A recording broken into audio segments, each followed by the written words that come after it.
Hi, ladies. It's us again. So thank you so much again for just being part of this group. And Ruby and I wanted to take a moment. Sorry, I'm adjusting myself. Ruby and I wanted to take a moment and make sure that we really dial in on this nutrition thing. And meal planning is so, so important to being successful with this reset group that we have scheduled for next week. So before I forget, if you haven't had a chance to watch our welcome video, please take the moment. It's about 15 minutes long, but it is so meaty. There's so much there for you, and it is for your help. So please take 15 minutes and watch that video and take a moment to introduce yourself. It could be on this post or it can be on the original post, which would have been over the weekend. So I guess it would be yesterday's post. So I don't want to forget to mention that to you.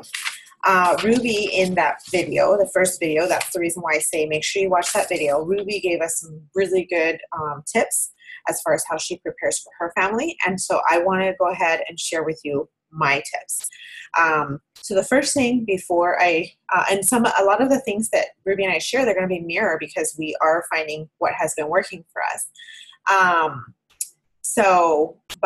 So you might find a little bit of redundancy, but we're just sharing because there are our individual action plans. So, okay, so the first thing I do is I check my home.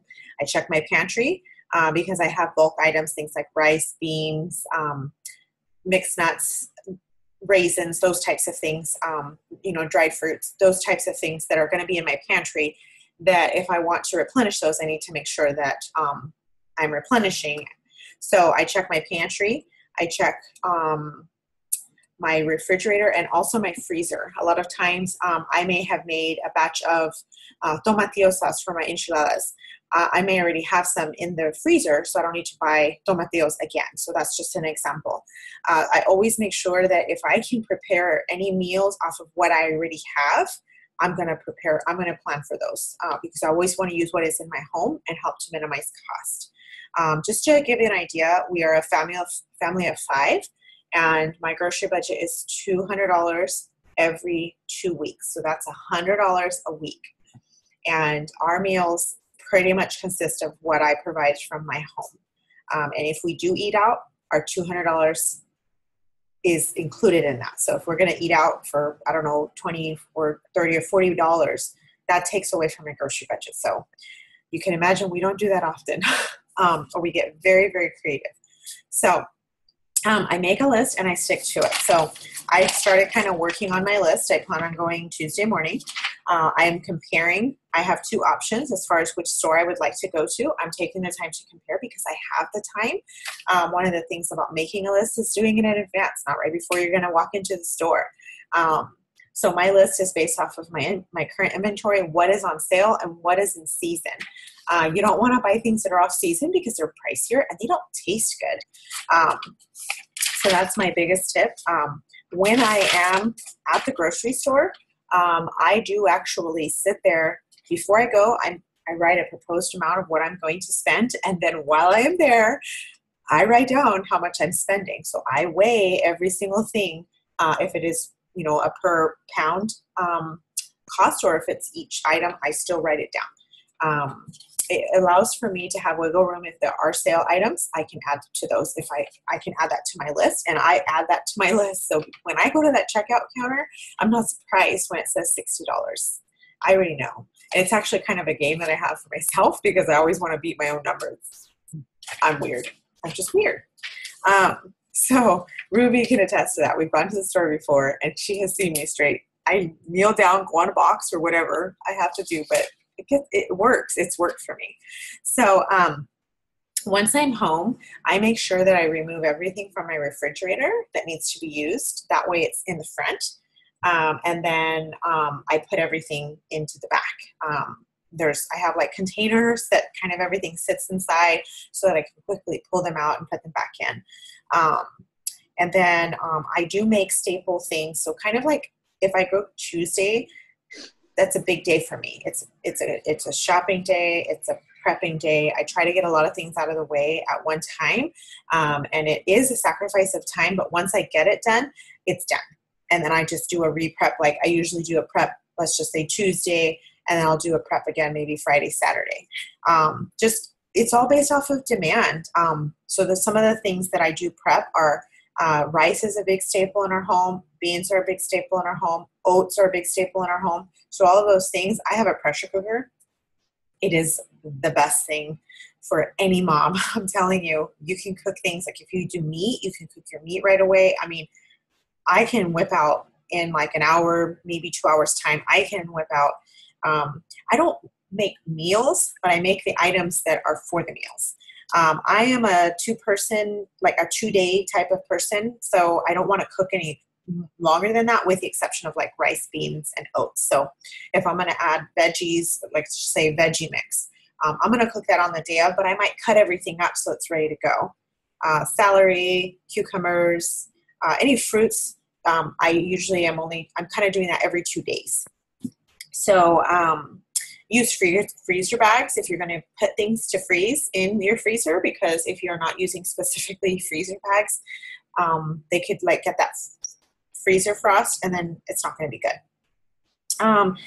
You have to have a plan and you have to stick to it, because if you don't, failing to prepare is preparing to fail. And if 1 week is too much for you, choose one day. Once you hit 1 day, go to 2 days. Once you achieve 2 days, go to 3 days. You make it work. And you have to make it work for your family.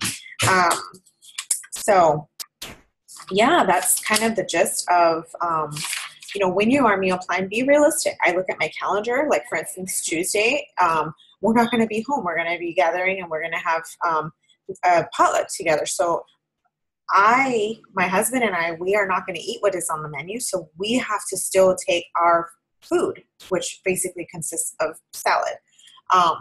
But I don't have to make a meal because my kids will be eating there. So be realistic with your plans. If you have birthday parties, like, gatherings over the weekend, make that part of your meal plan and, try to stick to it as best as possible. But we will get into how to prepare for when you're going to be outside of the home, specifically with barbecues and birthday parties with the holidays coming up. We will spend a day to kind of talk about what we do to prepare for that. But this is just getting you kind of situated with how to prepare to get that food into your home. So that is everything for me. I'm a very big fan of quick and easy. I don't usually with the exception of like pozole or like one of my like authentic meals where I'm kind of throwing out the lifestyle of being healthy, I'll take more time with those things. But other than that, like my meals are very quick and easy. That's what works for my family. And no, my family doesn't always do it without complaints. One of the things that I have found is kind of creating a calendar, and I will provide this image. So if you would like to, you can save it and you can use it. But I am forecasting what we're going to be eating, for breakfast, lunch, dinner, snacks, that type of thing. I know it seems like it's a lot of work, but I promise you, it's not like I'm creating this new every single week. I'm just rolling things over and saying, okay, you guys, this is in season, this is in season. What would you like to enjoy this time around?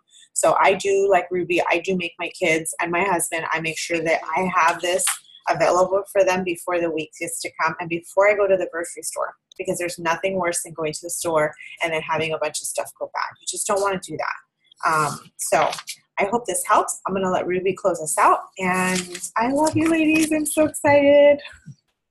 Hi, ladies. I'm going to share with you, ladies, just a day of what it looks like in my home when we eat. So I'm so excited, like Carmen was saying, to have you guys join us. Don't get overwhelmed. Just pick a day.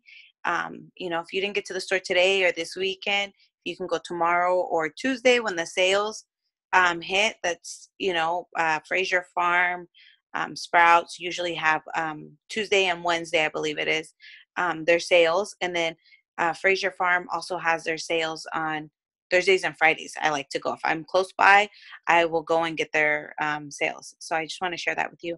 Yeah, so we will have egg burritos. I'll make the kids and my husband, or steel cut oats. I get those from Fraser, from the bulk thing, or Trader Joe's if I'm there or my husband's driving by if I'm out. And then I have for breakfast my Shakeology. I add a frozen banana, spinach, blueberries, pineapple, depending on what I want to have that morning. I like the vanilla one because I can add more different flavors to it. I feel like when I have chocolate, I have to have like peanut butter or banana. I feel like or strawberries maybe, because strawberries taste good with chocolate, but other than that, I don't want to eat chocolate and spinach. So it's a mental thing. I don't know. Some people do it, which is kudos, good for you, but I can't, and that's fine. Everybody does their own thing. And then, so that's my breakfast. And then I'll have a snack. I'll have my apples, which I love, with almond butter. I get it from Costco. Super, good price. But if you can find it on sale somewhere else, get on sale somewhere else. Again, if you've never tried it, I would not recommend you going to Costco and buying this whole big old jug of almond butter. So it does take time. When I first bought it, I didn't like it. I gave it to somebody.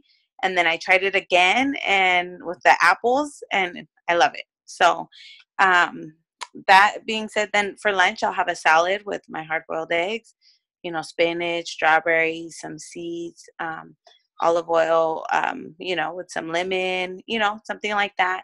And then, yeah, I'll have another snack. I'll have either cucumbers with tahini and lemon, or celery sticks. Those are our family favorites. We always have that. Or I might have another little salad, depending on how I feel or where I'm at.